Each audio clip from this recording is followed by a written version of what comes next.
Good evening, everyone. This is M. Shanae for Hi-Fi in the Low Light. And as you may have noticed, I have a nicer camera now. I went out and got myself a Canon SL2 200D. I figured it was finally time to have better pictures as well as a nicer video quality. Now, the only downside to this is when I got the camera, I was so excited trying to figure it out that I accidentally formatted my video card and erased all of the stuff that I had on it. So some of the unedited footage that was from my last camcorder that I saved to that SD card that only held videos was erased so that I could have more room for pictures and video with the camera. So, oh well. There's some footage in there that I had not posted yet, but I'm sure that I will get around to reshooting it with the nicer camera in the future. Nonetheless, tonight's video is for the Dekoni Blue. Now, the Dekoni Blue is a modded T50RP that is, to my understanding, modified by Fostex in their facilities and then shipped to Dekoni who distribute it. So the reason that I mention this is that a lot of the companies or a lot of the modded Fostex cans that we saw and that we see are modded by the company that is selling them, and those companies will usually go on to make other headphones. A prime example of this is Mr. Speakers, Dan. Dan started with a T50RP, then he made his own enclosure for the T50RP, and then he just made his own headphone. Zach of ZMF Headphones did the same. He started modding the T50RP, then he made wood cups for the T50RP, and now he makes his own headphone. Now, I also have the Talos V2 with me for this review, which is another situation, another similarity. The guys at Cascade Audio are modding the T50RP, and they will be, I hope, releasing a headphone of their own in the future. So we will see. Nonetheless, this is the blue. Fostex is on the front, on the sides, and they've got the nice blue paint job. Dekoni also sent me a set of pads with it, so before we talk about the blue itself and how it compares to the other headphones I've got here today, let's talk about what changes those pads make. So if you guys notice, the pads that I have on the blue are angled pads, and the included optional pair are not angled. They're actually quite thick. And the difference is these are more pleasurable, the angled pads are more technical. So the angled pads did help to open up the Dekoni, help it to sound a bit more spacious, have more accurate positional cues, but in exchange the tonality, the timbre was not always as pleasant, wasn't quite as sweet. So if you like a very sweet, a very pleasurable, a warm, romantic sound, then the thicker pads would be for you. If you're like myself and you appreciate balance, the angled pads are going to give you a better sense of space and a more balanced sound presentation overall. But nonetheless, let's talk about how the Dekoni Blue sounds itself and then how it compares to the other headphones that I have here. So the headphones that I have for this comparison are going to be the EMU Purple Heart, which was $87. That was my cost after I changed the pads out. The Dekoni Blue, which is $199. I have the Cascade Audio Talos V2, which is $325, and I have the Campfire Audio Cascade. Now, something I need to mention about the Cascade is that I have removed all of the filters from it. So at the end of the video, I'm going to show you what that looks like and talk about how it changes the Cascade overall. Nonetheless, the Dekoni Blue, as it stands, without listening to anything else, the Dekoni Blue does have a nice, pleasurable sound. The tonality is slightly sweet. There's a bit of forwardness in the mid-range. The top end is fairly resolved. It's a little bit overemphasized sometimes, and the bass is in most cases too much. So really the big problem that I have with the Dekoni Blue is that it is too bassy. When listening to a variety of different genres, the bass becomes overwhelming and it becomes a detriment. For example, playing a song with just guitars and a guy singing. The guitar, the low end, those lower notes in guitar were way overemphasized, they dominated the sound. And the same with the vocalist. When he lowered his register, those low notes were too much. So again, that overemphasized bass is one of the issues that I have with the Blue. Otherwise, it's not bad, it's pretty good. I'll tell you what I like about it. I loved the way that drums sounded on the Dekoni Blue. I have some percussion-only music that was just wonderful. It was absolutely wonderful to listen to. Just the sound of a tom. There's a fullness. You get the sense of the body of it, that slight, just the sparkle on the top end. Again, drums were phenomenal. Were absolutely phenomenal. Now, comparing the Dekoni Blue to the Purple Heart. Let's start there. My problem with the Purple Heart is two things. It sounds a bit closed in, and the mid-range on the Purple Heart is very forward. So the same way that I'm really like shouting at you, that's how the Purple Heart can sometimes sound. A lot of that has to do with because of how closed in and intimate the headphone is.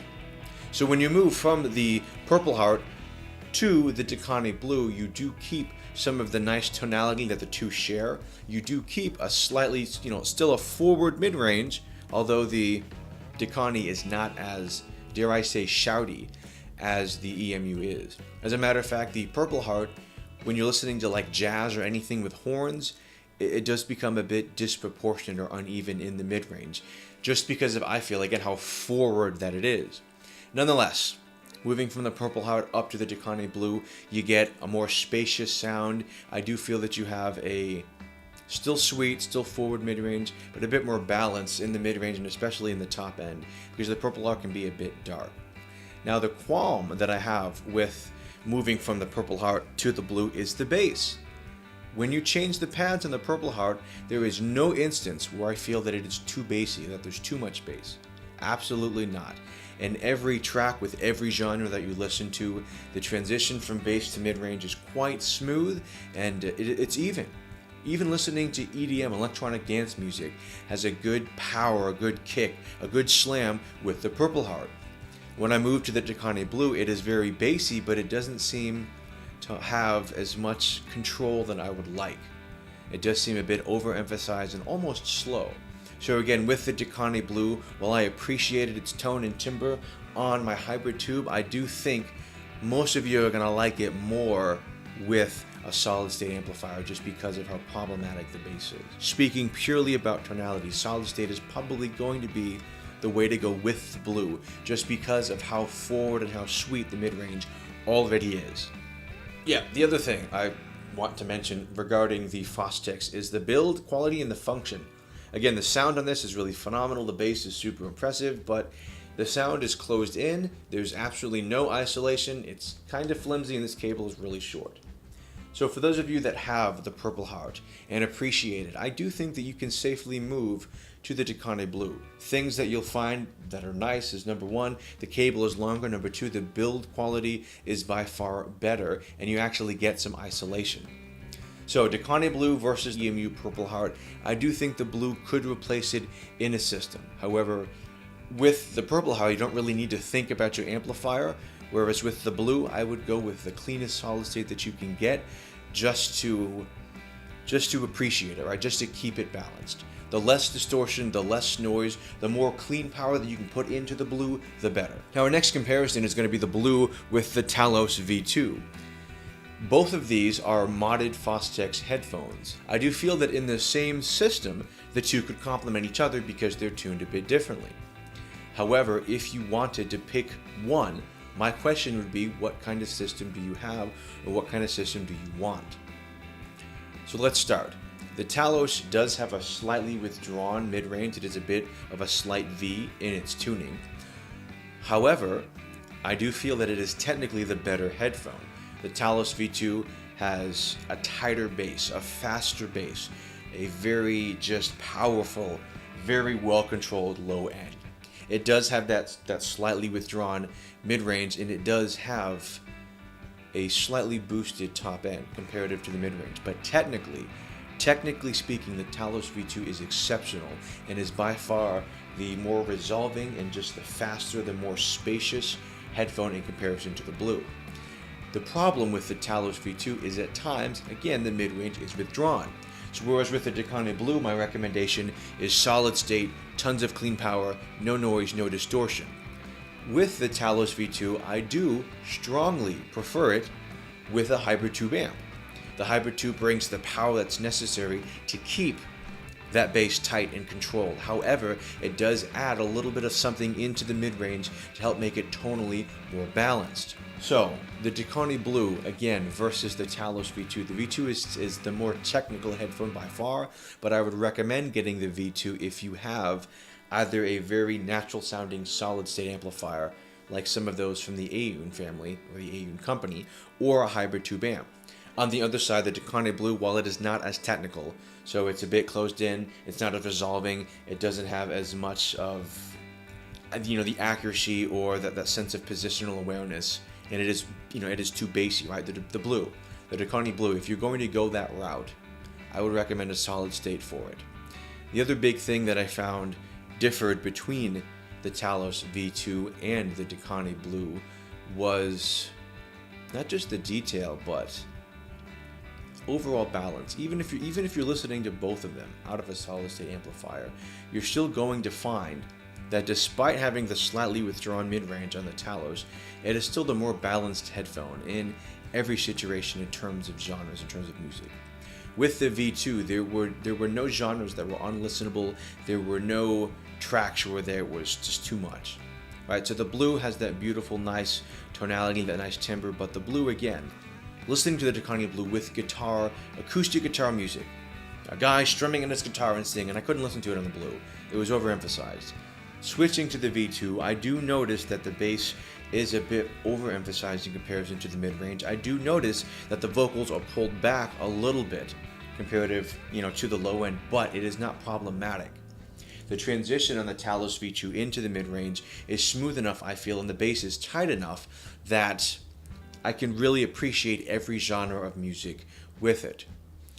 Drums, again, you can notice the drums are a bit not quite as full with the Talos V2. I also had noticed that sometimes vocals were not quite as full or as rich with the Talos V2, but I feel that all of the tonal problems with the Talos V2 can be addressed, versus the Dekoni Blue, which has amazing tonality but has issues with resolve, with tightness.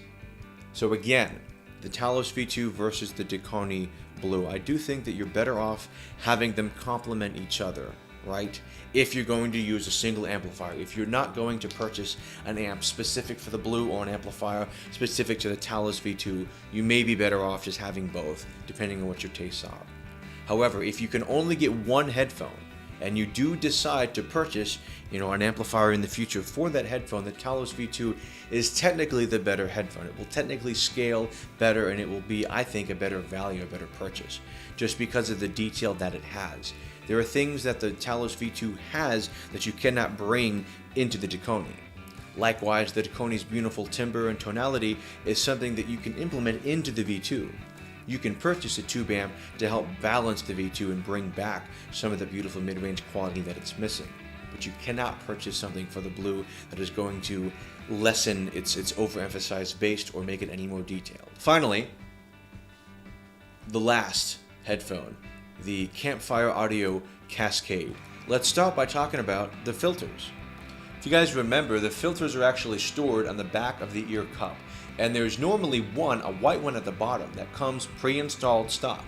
Now, I didn't know that you could remove it, which is kind of goofy because my first headphone ever, the Sony XB700, had a white filter like a paper on the back of the driver that I ripped off one day because a modder told me that it sounded better, and it did. Nonetheless, when you remove that white filter from the back of this and you opt to use none of the included filters on the top, when you run the Cascade with this perfectly clear, this transparent, unfiltered E-pad, the sound improves noticeably, I feel. I can't say how drastic that is, but when I removed the filters, I noticed that this headphone had exceptional clarity. Absolutely exceptional clarity. Whereas before, I felt that the bass was sometimes overemphasized, like the Blue. When I pulled that filter out, it was exceptional. I did find some similarities between the Talos V2 and the Campfire Audio Cascade. Both have an elevated, slightly more forward low end. However, the Cascade is a very linear, a straight upgrade to everything I've got listed behind. Because what the Cascade does is it has the beautiful natural timbre, the natural tonality in the mid-range, like the Purple Heart and the Dekoni Blue. But it has that beautifully powerful, fast, tight bass like the Talos V2. So that is to say, if you are thinking about getting the Cascade, I recommend that you remove the white filters from the Cascade, as that's going to give you the fastest sound, the most detailed, and the most spacious sound. So in this comparison, with the white filters removed, yes, the Campfire Audio Cascade was just a straight upgrade over everything. However, If you install the filters into the Cascade, you start to get a lot more body and fullness and sweetness back into the sound. And I feel that with that added body, with that added fullness, you lose resolution in the Cascade, and the Cascade loses its value. If you want a full-bodied, bassy, spacious sound, again, get the Talos V2, buy a nice tube for it, and enjoy it. But if your end game is balance with a slight touch of forward powerful bass, if you want an audiophile headphone that's got a nice low end, a nice good solid kick, a nice fun bass, tight but still enjoyable, then the Cascade with no filters is the way to go. So again, I do want to thank Dekoni for allowing me the chance to hear the Blue. As to whether or not I would recommend it, I really have mixed feelings about it. It's a well-built headphone. It does need a dedicated amplifier. There are some amazing amplifiers for it at $99, like the JDS Labs Atom. So amplifying it's not really a big deal. You've got a great customer support team behind you with Dekoni. You've got a very full-bodied, slightly sweet sound. Bass can be problematic, but I think overall the Blue is not a bad headphone. I haven't heard enough options, enough other products in this price range to definitively say yes or no. So I will leave my recommendation as, let's say, moot, or let's say no comment. I cannot say if you're going to find the Blue worthwhile at $200 because I have not listened to all of the other options in this price range. You have the Mies. You have the 99 Neo. That's also $200. You have stuff like the Biodynamic DT770. That's also $200. What I will say is the EMU Purple Heart is again my favorite headphone for $100, and the Cascadia Audio Talos V2 is, I feel, exceptional compared to some of those $200 headphones. But again, at $199, my suggestion to get the Blue would be that you get it with a solid state. My suggestion, for the Dekoni Blue is that maybe you're going to get it as a complement to something else, but I wouldn't go out of my way to build a system around the Dekoni Blue. I don't feel that it's resolving enough to merit being the only headphone in your collection. I do think that you will find that there are better options than the Dekoni Blue for a single headphone system. So those are my thoughts. Nonetheless, guys, leave your questions and comments below and let me know what you think about the new video quality. Otherwise, have a good night.